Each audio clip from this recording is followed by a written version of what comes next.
মালিনী, তোমাকে এত ব্যস্ত হতে হবে না, তুমি শুয়ে থাকো। আমি আসলে একটি প্রস্তাব নিয়ে এসেছি। কি কইতাছেন রানীমা? প্রস্তাব? কিসের প্রস্তাব? হ্যাঁ হ্যাঁ, বলবো, সবই বলবো বলে তো তোমার কাছে এসেছি। তোমার এই যে বোনটিকে দেখছো না, ওকে আমার ভীষণ পছন্দ হয়েছে। আর আমি চাইছি যে আমার রাজপুত্র প্রতাপের সাথে তার বিবাহ দিতে।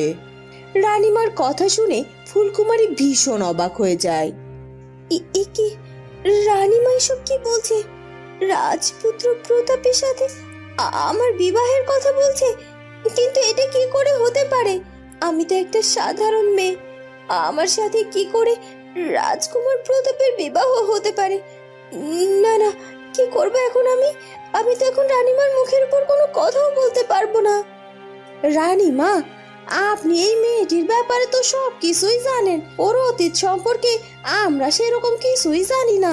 ওরে হঠাৎ কইরা জঙ্গল থেকে কুড়াইয়া পাইছিলাম, আর এই সব কিছু যাই নাও আপনি রাজকুমার প্রতাপের সাথে এই মাইয়াটার বিবাহ দিতে চাইছেন? হ্যাঁ হ্যাঁ, চাইছি, কারণ আমার প্রতাপী মেয়েটিকে ভীষণ পছন্দ করেছে। আর তাছাড়া এই মেয়েটির সাথে কথা বলে আর দুদিন মিশে আমি বুঝতে পেরেছি যে এই মেয়েটি অনেক ভালো মেয়ে। আর এই মেয়েটি আমার রাজপ্রাসাদের রাজবধূ হওয়ার যোগ্য। তাই আমি চাই যে তুমি আমার প্রস্তাব অবশ্যই মেনে নেবে। আর হ্যাঁ, আমি সময় মতো বিয়ের সব তথ্য পাঠিয়ে দেব। আমি চাই খুব তাড়াতাড়ি বিয়েটা সম্পন্ন হোক। মালিনী, তুমি কিন্তু কোনোভাবে আর অমত করবে না, ঠিক আছে? অবশ্য তোমার উপর আমার এতটুকু বিশ্বাস আছে। এই যে মেয়ে, ভালো থেকো, তোমার সাথে আবার দেখা হবে, আসছি, কেমন? এ কথা বলে রানীমা সেখান থেকে চলে যায়। দিদি, এসব কি বলে গেল রানীমা? রাজকুমার প্রতাপের সাথে আমার বিয়েটা তো কিছুতেই হতে পারে না। তুমি তুমি এই বিয়েটা ভেঙে দাও। আমি কিছুতেই রাজকুমার প্রতাপকে বিয়ে করব না, কিছুতেই না।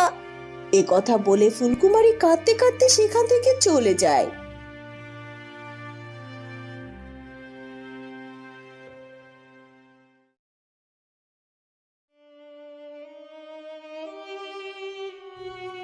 প্রতাপ, তোমার মনের মানুষের সাথে তো আমার দেখাই হলো না। আর রাজপ্রাসাদ থেকে আমার চিঠি এসেছে, বাবার শরীরটা ভালো নয়, আমাকে খুব তাড়াতাড়ি ফিরে যেতে হবে রাজপ্রাসাদে। আর তাই আমি চাই আজই রওনা দেব। আসলে বন্ধু, ও আজ রাজপ্রাসাদে আসেনি, কারণ মা নিজে গিয়েছে তার বাড়িতে আমার সাথে তার বিয়ের পাকা কথা বলতে। আর আমি জানি মা আমাদের বিয়েটা পাকা করে তবেই ফিরবে। আর তুমি আমার বিয়েটা পর্যন্ত যদি থেকে যেতে তাহলে খুব ভালো হতো। সেটা তো আমিও থাকতে চাইছিলাম, কিন্তু ওদিকে আবার বাবার অসুস্থতার কথা শুনেছে আমাকে আমার রাজ্যে ফিরে যেতে হবে।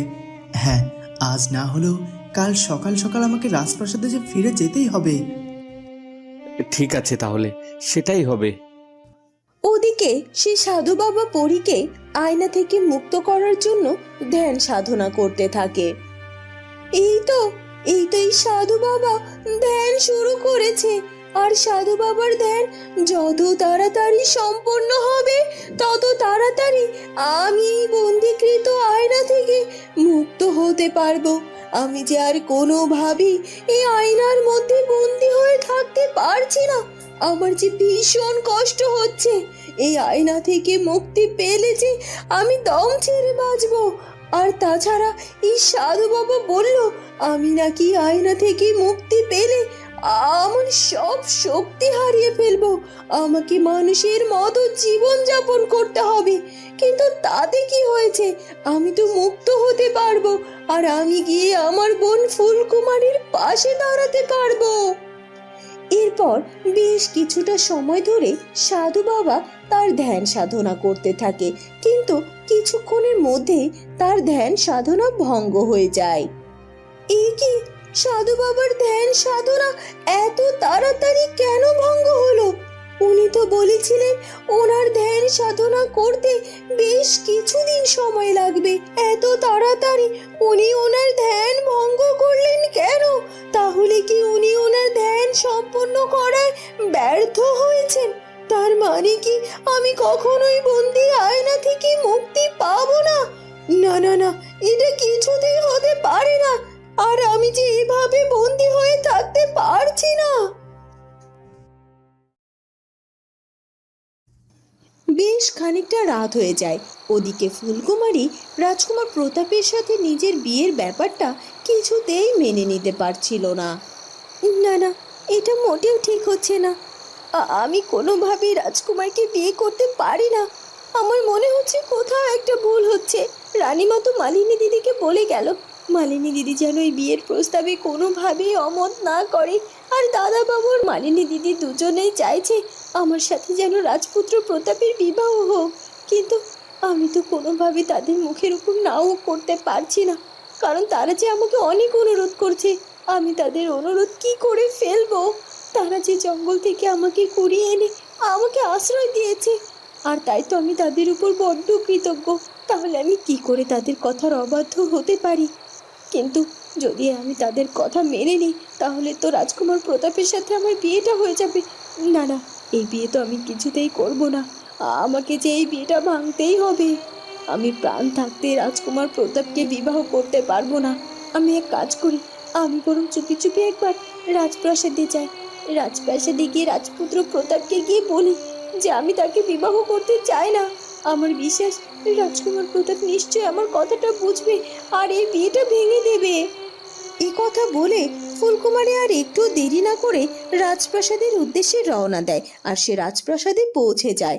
রাজপ্রাসাদে গিয়েই রাজকুমার প্রতাপের সাথে তার দেখা হয়ে যায়। রাজকুমার প্রতাপ ফুলকুমারীকে দেখে ভীষণ খুশি হয়। এ কি, তুমি তুমি এসেছো? ভালো হয়েছে তুমি এসেছো, না হলে আমি নিজেই যেতাম তোমার সাথে দেখা করতে।